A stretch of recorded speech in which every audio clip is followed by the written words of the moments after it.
Assalamualaikum warahmatullahi wabarakatuh. Selamat pagi, selamat siang, dan selamat malam bagi yang menonton video ini. Selamat datang di pembelajaran IPS. Hari ini kita berada di modul yang pertama di pertemuan yang terakhir. Modul ini setara dengan SMP dan MTS. Tujuan yang diharapkan setelah belajar modul yang pertama itu memahami keadaan alam dengan Indonesia untuk menumbuhkan rasa ingin tahu dan perilaku cinta tanah air sebagai bentuk rasa syukur dalam praktik ajaran agama yang dianutnya. Yang kedua, memahami pengaruh kondisi fisik terhadap kekayaan alam Indonesia. Yang ketiga, mengetahui kekayaan alam di Indonesia terutama dalam hal flora dan faunanya untuk meningkatkan rasa cinta tanah air. Dan yang keempat, menganalisis permasalahan yang berkaitan dengan flora dan fauna yang ada di Indonesia. Materi sebelumnya itu kita sudah membahas tentang gunung, lembah, daratan tinggi, perbukitan, sungai, danau, dan dataran rendah. Dan kali ini kita akan masuk ke materi air atau siklus hidrologi. Nah, di dalam siklus hidrologi ini terdapat 3 bagian. Ada siklus pendek, ada siklus sedang, dan ada siklus panjang. Pengertian siklus hidrologi.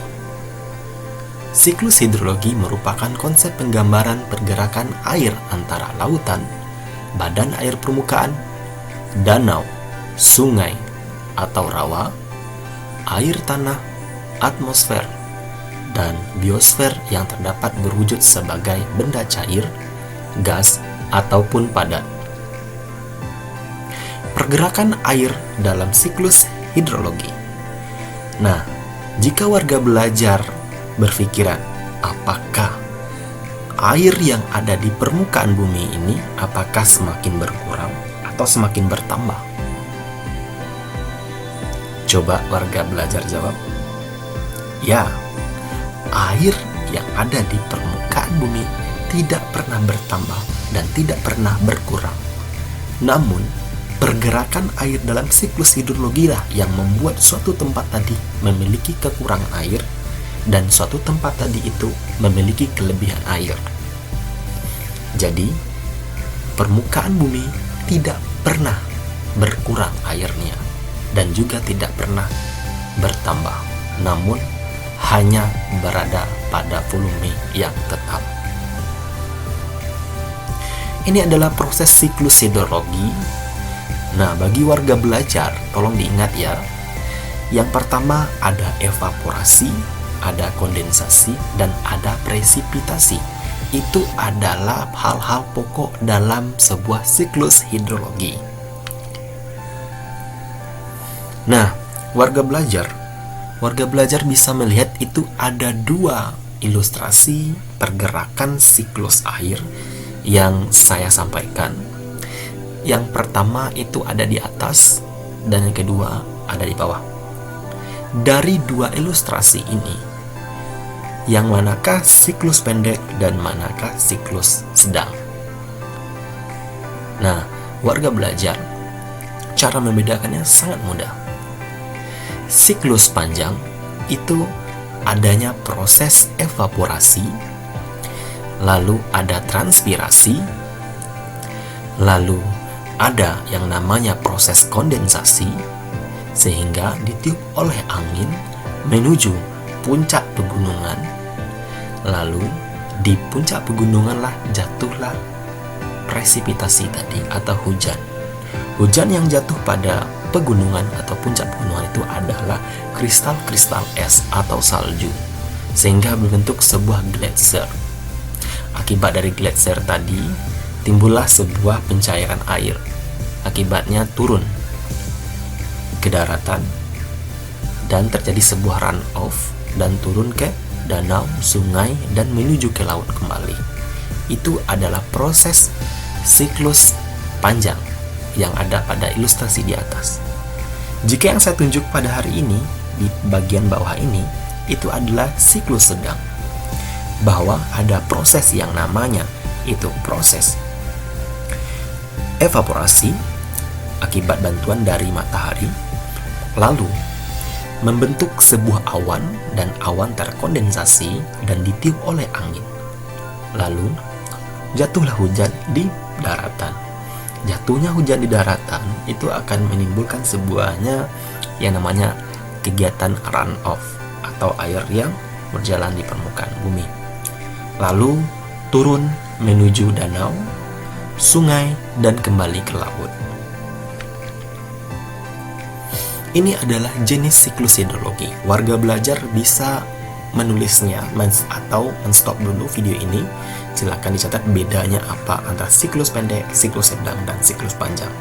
Ingat, siklus pendek terjadi pada di permukaan air laut saja atau di lautan. Sedangkan di siklus sedang itu berada jatuhnya presipitasi tadi di daratan. Sedangkan siklus panjang jatuhnya presipitasi itu di puncak gunung yang hasilnya berupa gletser. Oke, info penting untuk warga belajar semuanya. Air menutupi permukaan bumi sebesar 70%. Bayangkan, 70% air di permukaan bumi dan 30% itu ada daratan. Dari 70% air tadi, 97% itu adalah air laut dan 2,5% itu adalah air tawar.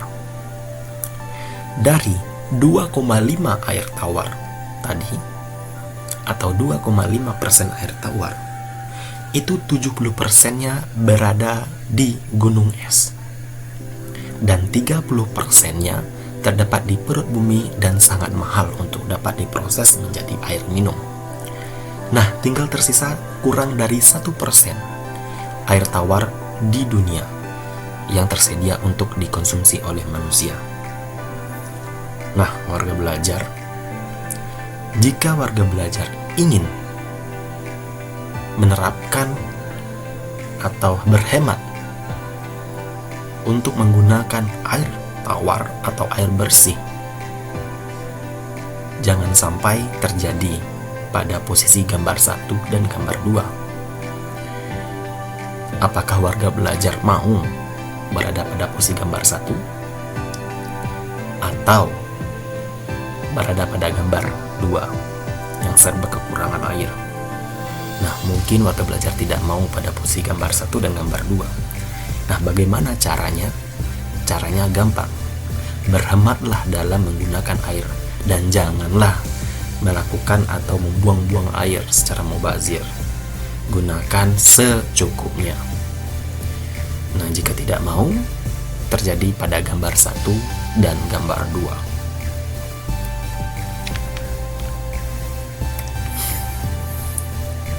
Oke, hari ini kita masuk ke penugasan.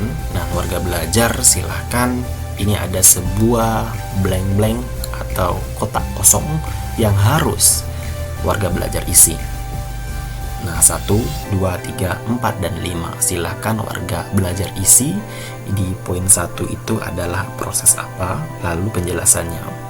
Lalu yang kedua itu proses apa, lalu penjelasannya. Ketiga seperti itu, keempat dan kelima, dan seterusnya. Bisa dipahami warga belajar? Ya, sangat paham. Terima kasih. Oke, warga belajar, ingat ya warga belajar ya, 3M. Apa warga belajar? 3M. Apa itu 3M? Memakai masker,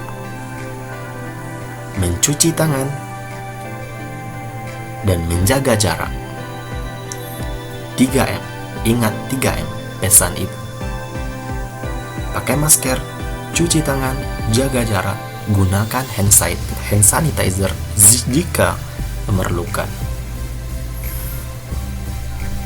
Oke, warga belajar, jangan lupa itu ingat. Karena pada musim pandemi ini, untuk cara untuk menstop penyebaran virus COVID-19 dengan cara 3M. Wajib memakai masker, cuci tangan dulu 20 detik dan jaga jarak 1-2 meter dan hindari kerumunan. Dan jika terasa ada bersentuhan dengan orang, silakan gunakan hand sanitizer. Oke, cukup sekian dulu dari saya. Semoga informasi yang saya sampaikan untuk pembelajaran kali ini dapat bermanfaat bagi penonton dan warga belajar semuanya. Saya akhiri dulu dengan Assalamualaikum warahmatullahi wabarakatuh.